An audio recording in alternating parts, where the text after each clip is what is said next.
大家好，这里是 Jeffrey Tech。苹果将在9月11日带来今年的 Apple 特别活动，届时全新的 iPhone 16系列手机将会正式发布亮相，很快大家就会见到全新的 iPhone 系列旗舰迭代了。除了数字系列的升级之外， iPhone SE 4的更新也已经迫在眉睫。另外，苹果旗下的 iPad 系列和 Mac 系列产品也将陆续在今年下半年到来。关于这些新品的爆料信息也开始陆续出现。今天 Jeffrey 和大家分享一下下一代 iPhone SE、iPad 系列和 Mac 系列产品的最新信息，包括可能的新功能和发布时间。有兴趣的小伙伴一起来了解一下。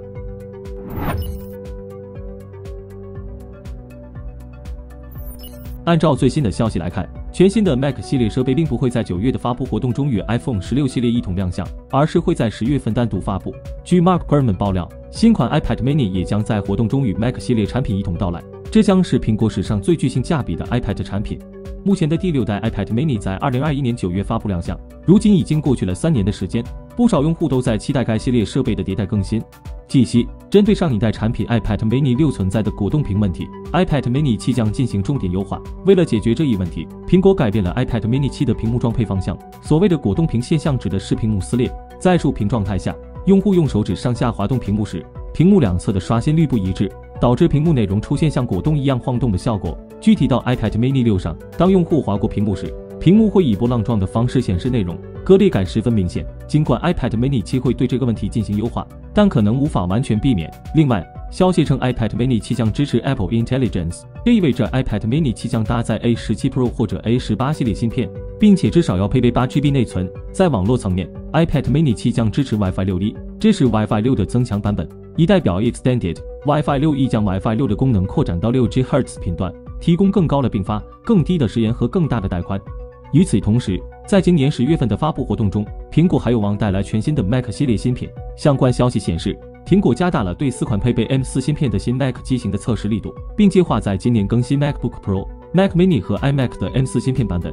根据开发细节来看，这4台机器都配备了基础版本的 M4 芯片，其中3款 Mac 电脑配备了适合 CPU 和适合 GPU， 另外一款机型则配备了8核 CPU 和8核 GPU。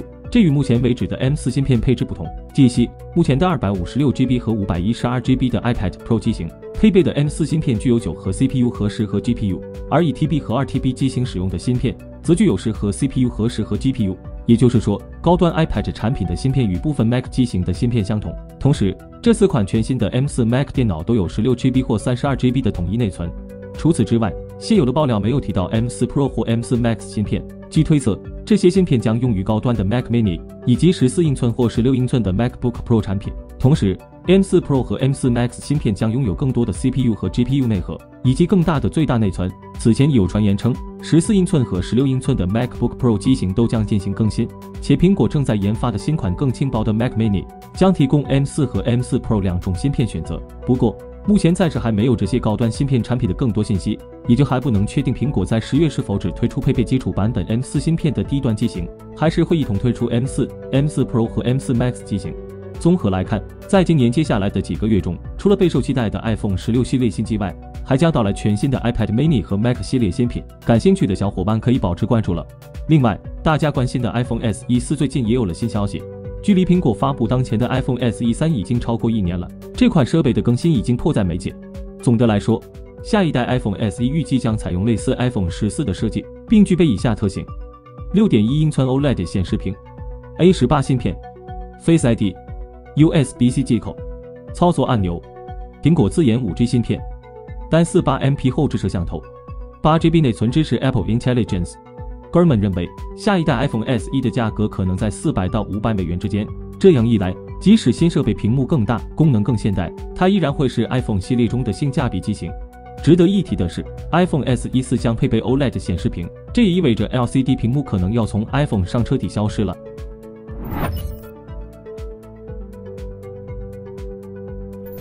据滤镜的报道，苹果向 LG 和京东方订购了适用于下一代 iPhone SE 的 OLED 屏幕。早在2020年 ，iPhone 数字系列就已经停止使用 LCD 屏幕，全面转向 OLED 显示屏。而随着 iPhone SE 4也将使用 OLED 屏幕，这也意味着 LCD 屏幕这项技术将被 iPhone 淘汰。从技术上来说， LCD 屏幕通过背光源照亮液晶层来显示图像，成本较低，但由于背光显示无法实现纯黑，观感还差点意思。而 OLED 屏幕每个像素自发光，可以完全关闭不需要的像素，所以能提供更高的对比度、更鲜艳的颜色和更纯粹的黑色。早期虽然存在偏色、烧屏等问题，但经过近10年的发展，这些问题已经得到有效解决。事实上 ，iPhone 全员迭代 OLED 屏幕，并不单是个屏幕显示效果的问题。由于 OLED 的自发光特性不再需要背光模组，因此屏幕模组不仅变薄了，还能具备柔性。2017年 iPhone X 发布，其中最具巧思也最具工程难度的是这块柔性 OLED 屏幕。苹果将柔性 OLED 屏幕弯折，让屏幕能够紧贴手机的曲面设计，实现边缘无缝衔接，从而带来更沉浸的视觉体验，实现了惊艳的全面屏设计。柔性、轻薄等特质，让 OLED 屏幕能够进一步满足苹果对于产品纤薄的需求。要知道，苹果一直是一个痴迷于薄的公司。今年发布的新 iPad Pro 只有5毫米的厚度，比 iPad Nano 还要薄，是苹果史上最薄的产品。而最新的双层 OLED 技术是其背后最大的功臣。iPhone 也有进一步变薄的趋势。据国民机爆料，明年苹果将会推出一个超薄机型，被命名为 iPhone 17 Slim， 会是史上最薄的 iPhone。尽管产品曝光的信息仍不多，但毋庸置疑的是，这又将是一款采用 OLED 屏幕的 iPhone。纵观 iPhone 设计的迭代史，也是一场 iPhone 屏幕的进化史。每一次迭代都会极大地改变手机屏幕供应链生态。10年前，来自日本的 JDI 和夏普一度是 iPhone 最大的屏幕供应商，在供应链中占了70%的份额。但随着苹果转战 OLED 技术，三星、LG 和京东方为主的中韩屏幕供应商成为了主流。一个详细的数据可以显示 JDI 与夏普在 iPhone 供应链中的衰落。2015年前后 ，JDI 和夏普每年为大约2亿台 iPhone 提供 LCD 屏幕，但到2023年，这一数字已降至2000万台左右。据英国市场调研机构 Omdia 的数据，手机 OLED 屏幕出货量今年将首次超过 LCD 屏幕。到目前为止 ，JDI 与夏普只为还在生产的 iPhone SE 3提供屏幕。日经在上周二的报告中提到，由于 JDI 和夏普并不生产 iPhone 使用的 OLED 屏幕，预计当苹果推出 iPhone SE 4时，这两家公司将彻底退出 iPhone 供应链。显然，这两家厂商也为此做好了准备。JDI 曾经60%的营收依赖于苹果，然而 iPhone 向 OLED 的过渡导致了 JDI 液晶屏幕产能过剩。截至今年3月，该公司已连续10年净亏损。虽然 JDI 正在开发节能 OLED， 但目前它只为 Apple Watch 等设备提供小型 OLED 显示屏。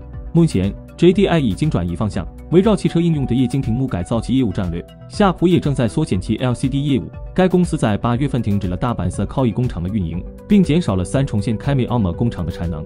曾经，就像豆腐脑分甜党咸党一样，总有人会高呼 LCD 永不为奴。但随着 iPhone 抛弃 LCD 屏幕，随着 LCD 供应链的衰退，随着 OLED 屏幕技术的进步， LCD 永不为奴的时代已该终结了。